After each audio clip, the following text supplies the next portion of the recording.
So how does James Churchward get linked in with the mothership and the ascended masters?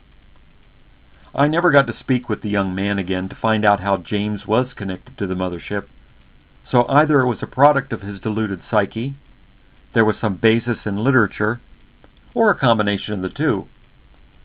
Therefore, what reference to the mothership are out there, and what about the ascended masters that are on board?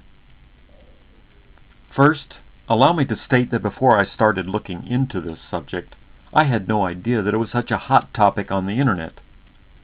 I have found galactic histories that go back millions of years, lists of the extraterrestrial beings already here on Earth and the channeled messages from them.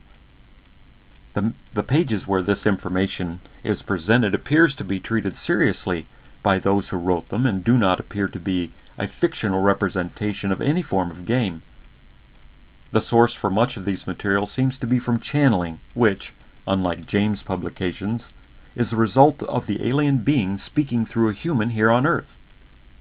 There does not appear to be any shortage of material involving the ascended masters from outer space, including their pictures and conspiracy theories, but how is James Churchward connected?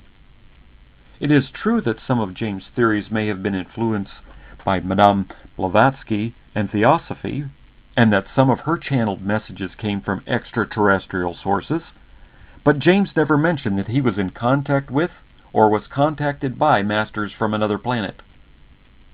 He does reference his encounters with the Rishi, but never suggests that the Rishi was anything but human. Now in the 1953 book, Flying Saucers Have Landed, by George Adamski and Desmond Leslie, the passages mentioned above from the Children of Mu and the Ramayana is mentioned and quoted. The authors also quote from the cosmic forces of Mu to establish their points.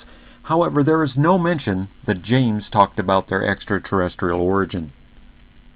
Therefore, if there is further data that shows the connections between the mothership and my great-grandfather James, I would like to read it and publicize it. It will help me understand where the young man was coming from and bring closure to a bizarre experience. Well, thank you for listening. Have a great day.